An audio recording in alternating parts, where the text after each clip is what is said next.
எந்தமிழ் சொந்தங்களுக்கு நற்றமிழ் நல்வணக்கம். பேத்தாளி பொது நூலகத்தினுடைய நூலரங்கம் பகுதியிலே நீண்ட நாட்களுக்கு பிறகு உங்களை சந்திப்பதிலே மற்றற்ற மகிழ்ச்சி.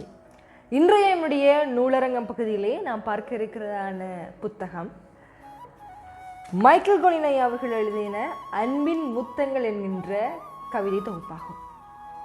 உண்மையாகவே இந்த முத்தங்கள் என்கின்ற ஒன்றை காதலர்கள் சிறைப்பிடித்து போன கதைகள் எல்லாம் கேள்விப்பட்டிருப்போம். அந்த வார்த்தை அன்பின் வெளிப்பாடு, ஒரு காதலின் வெளிப்பாடு, நேசத்தின் வெளிப்பாடு, பாசத்தின் வெளிப்பாடு என்றெல்லாம் போய்த்திருக்க, இந்த அன்பின் முத்தங்கள் என்பது ஒரு தத்துவார்த்த சத்தங்கள் என்றுதான் நாம் சொல்ல வேண்டும். அந்த அளவு சிறிய சிறிய லாபகமான வசனங்களுக்குள் பெரிய பெரிய தத்துவார்த்த கதைகளை உள்ளமைத்திருப்பார்.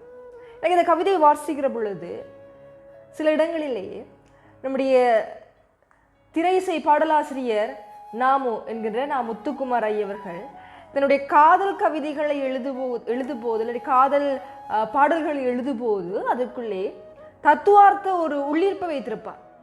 வளையாமல் நதிகள் இல்லை, வலிக்காமல் வாழ்க்கை இல்லை, மின்சார கம்பிகள் மீது மைனாக்கள் கூடு கட்டும், இப்படியாக நிறைய தத்துவார்த்த கதைகளை அங்கங்கே போட்டிருப்பார். அதுபோல இவருடைய இந்த அன்பின் முத்தங்கள் என்ற கவிதை தொகுப்புக்குள் ஏகப்பட்ட சமூக தத்துவார்த்த விடயங்கள் இருக்குது என்பது இந்த தலைப்பை வாசிக்கிற பொழுது சில நேரம் நாம் ஒரு காதல் சார்ந்த இல்லாட்டி ஒரு உணர்வுகளை சார்ந்த ஒரு இதமான உணர்வுகளை பேசுகிற கவிதைகளாக இருக்கக்கூடும் என்று நினைக்கலாம். ஆனால் அதுதான் இல்லை.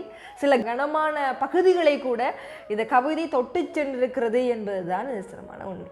அடிப்படையிலே மைக்கேல் கொலின் ஐயாவினுடைய சிறுகதைகள் சிலதை நான் வாசித்து இருக்கிறேன். அவருடைய ஒரு வித்தியாசமான நோக்கு நிலை சில இடங்களிலே வெளிப்படும். இப்போ ஆண்களின் உலகம் என்கிற ஒரு கதையை நான் படித்திருக்கிற பொழுது இந்த தமிழில் இருக்கிறான இலக்கியங்களில் இருக்கிற பெண் கதாபாத்திரம் எல்லாம் சேர்ந்து ஓரிடத்தில் இருந்து கலந்துரையாடுகிற பொழுது எப்படி நாம் இந்த பெண்ணிலைவாதத்தை மடக்குகிற ஒரு ஆணாதிக்கத்தன்மையை எப்படி இலக்கியத்தினூடாக கடத்துகிறார்கள் என்பதை அந்த கதையின் மூலமாக நான் வித்தியாசமான அணுகுமுறையிலே பார்க்கக்கூடியதாக இருந்தது. அதுபோல இந்த தலைப்புக்கு முன்ன இருக்கிற விடயங்களும் அவ்வளவு ஈர்க்கக்கூடியதாக இருக்கிறது. முதலாவதாகவே புத்தரனுடைய தத்துவங்களை பற்றி நாம் பார்த்திருப்போம். ஒரு புத்தருடைய மகன்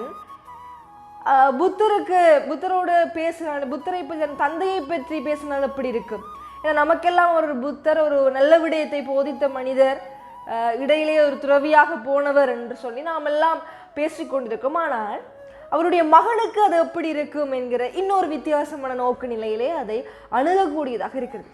பல கவிதைகள் ரொம்ப கடினமான வார்த்தைகளை இல்லாமல் மிக மிக இலகுவான வார்த்தைகளுக்குள் பெரிய பெரிய விடயங்களை பற்றி பேசியிருப்பார். அதுதான் அவருடைய இந்த நூலுக்கான அணிந்துரையிலே ஜபர் அவர்கள் எழுதியிருப்பார். சிறு சிறு துளிகளால் சிறைபிடிக்கப்படும் பெரும் சூரியன்கள் மைக்கேல் கொலினுடைய கவிதைகள் என்று முடித்திருப்பார்.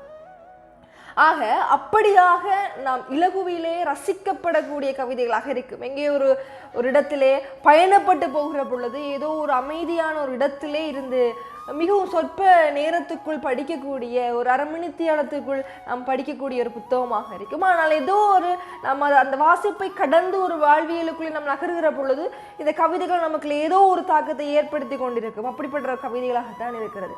இல்லை, அண்மையிலும் கூட என்னுடைய மட்டக்களப்பு மாவட்டத்திலே இந்த சித்தாண்டி அண்மித்த பகுதியிலே 600 நாட்களுக்கு மேற்பட்ட நாட்களிலே என்னுடைய மக்கள் தங்களுடைய மந்தைகளுக்கு தங்களுடைய கால்நடைகளுக்காகவும் தங்களுடைய உரித்துக்காகவும் அமைதியான முறையிலே தங்களுடைய ஆதரவை பெற்றும் தங்களுடைய எதிர்ப்பினை தெரிவித்துக் கொண்டிருக்கிறார்கள். அமைதியான முறையிலே ஆர்ப்பாட்டம். அது என்ன என்கின்றதை மாடுகளை பசுக்களை வதைக்காதீர்கள் என்ற கவிதையிலே அதை பற்றி சொல்ல இருப்பார்.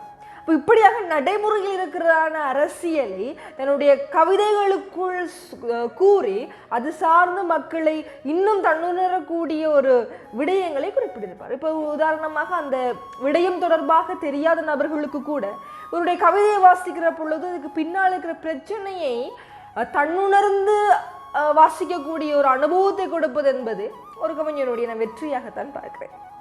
தொடர்ச்சியாக சில கவிதைகள் ரொம்ப ஆழமாக எனக்குள் ஊடுருவியது. அதில் ஒன்றை வாசித்து காட்டுகிறேன். காய்க்காத திராட்சை தோட்டம், காய்ந்து வறண்டு போன திராட்சை தோட்டம், திராட்சை பழங்களை பறிப்பதற்கு ஆசைப்படும் கிழட்டு நெறிகள், இல்லாத பழங்களை பறித்து தருவதாக ஆண்டுகளை கடத்தியபடி அறிக்கையில் விட்டபடி இன்னமும் நெறிக்கதை சொல்லி நம் குழந்தைகளுக்கு சோறுட்டும் அப்பாவி தாய்களாய் தமிழ் மக்கள் என்று முடித்திருப்பார். உண்மையாகவே சில இடங்களில் யதார்த்தமான மொழிநடையிலே சில விஷயங்களை இலகுவாக விளங்கிக் கொள்ளக்கூடிய விதமாக இப்படியான கவிதைகளிலே ஒரு 2 கவிதைகள் இருக்கிறது. மிகவும் ஒரு ஒரு அங்கத கவிதையினூடாக சில ரொம்பவும் தமிழ் மக்கள் சார்ந்த, உரிமை சார்ந்த, இனத்துவம் சார்ந்த நிறைய அடிப்படையான விஷயங்களை அங்கத பாணியிலே அவர் அமைத்திருப்பது என்பது எனக்கு சில்லையூர் செல்வராஜவை தான் அடிக்கடி ஞாபகப்படுத்தக்கூடியதாக இருக்கிறது. அவருடைய நிறைய கவிதைகள், சில்லையூர் செல்வராஜனுடைய கவிதைகளிலே சண்டாள ராவணனின் சாதி தமிழர்களை துண்டார வாருமென தூண்டுகிற என்று சொல்லி வருகிற அங்கத கவிதை போல் எனக்கு ஒரு சாயில் தோன்றியது. இப்படியாக அரசியல், சமூக உணர்வு, தத்துவார்த்த ரீதியாக இவருடைய இந்த கவிதை தொகுப்பினை நாம் பார்க்கக்கூடியதாக இருக்குது. ஆகவேதான் கவிதை பிரியர்கள், ஈழத்து படைப்பாளிகளை பற்றி தேடுபவர்கள், நல் விமர்சகர்கள், நல் வாசகர்கள், கவிதை பிரியர்கள் என அனைவரும் வாசிக்கக்கூடிய ஒரு புத்தகமாகும். ஆகவே இன்னொரு நூலரங்கம் பகுதியிலே உங்களை சந்திக்கும் வரை உங்களிடம் விடைபெற்று செல்கிறேன். நன்றி, வணக்கம். சுவாசிப்பின் இறுதி வரை வாசிப்பே உறுதியாகட்டும்.